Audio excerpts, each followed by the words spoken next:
frankly, what they're doing for golf is so great. What they're doing for the players is so great. The salaries are going to go way up. What do you say to those family members who protested earlier this week and will be doing so again on Friday? Well, nobody's gotten to the bottom of 9/11. The trend line is one that I will sustain throughout the rest of my presidency, and that is to make an argument to those friends and allies of ours that if they want a society that is going to be able to sustain itself in this age, then they're going to have to change how they do business. The polarizing differences in sports between Donald Trump and Barack Obama. He played more golf last year than Tiger Woods. I'm going to be working for you. I'm not going to have time to go play golf, and believe me. Obama ought to get off the golf course and get down there. From the hypocritical tone in Trump's rhetoric on golfing. You have to stand proudly for the national anthem. Well, you shouldn't be playing. You shouldn't be there. Maybe you shouldn't be in the country. Trying to remind folks that part of what makes this country special is that we respect people's rights to have a different opinion. The test of our fidelity to our Constitution, to freedom of speech, to our Bill of Rights, is not when it's easy, but when it's hard. Sometimes, out of these controversies, we start getting into a conversation, and I want everybody to listen to each other. The inescapable doom and gloom from Donald Trump to Obama's inclusivity and his appreciation of disagreements being healthy but not tribal. We're so gallantly streaming on the rocket's red glare.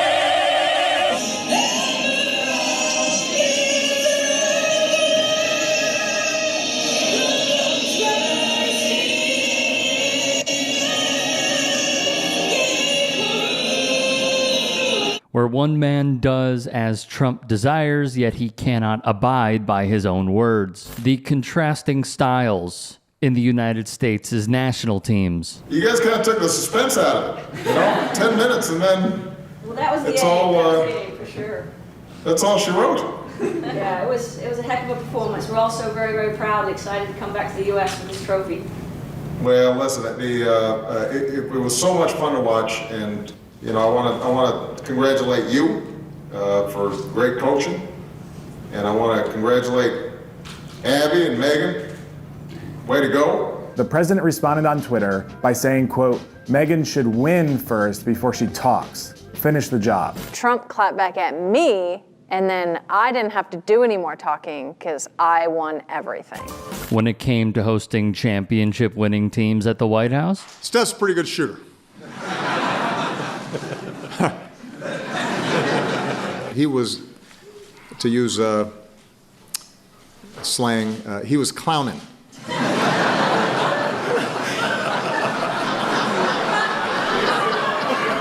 He's all jumping up and down. This morning, the president responded. Going to the White House is considered a great honor for a championship team. Stephen Curry is hesitating, therefore invitation is withdrawn. It's just kind of beneath, I think, a leader of a country to go that route. We have a country where to assimilate, you have to speak English. To have a country, we have to have assimilation. This is a country where we speak English, not Spanish. Que trabajando duro, tu familia puede triunfar. Que si te enfermas, tengas un seguro médico.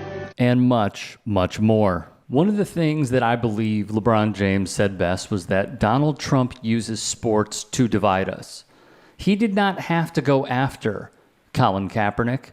He used Colin Kaepernick as a political weapon to throw the red meat to nationalists that are wanting to go after and strive to be like the Confederacy.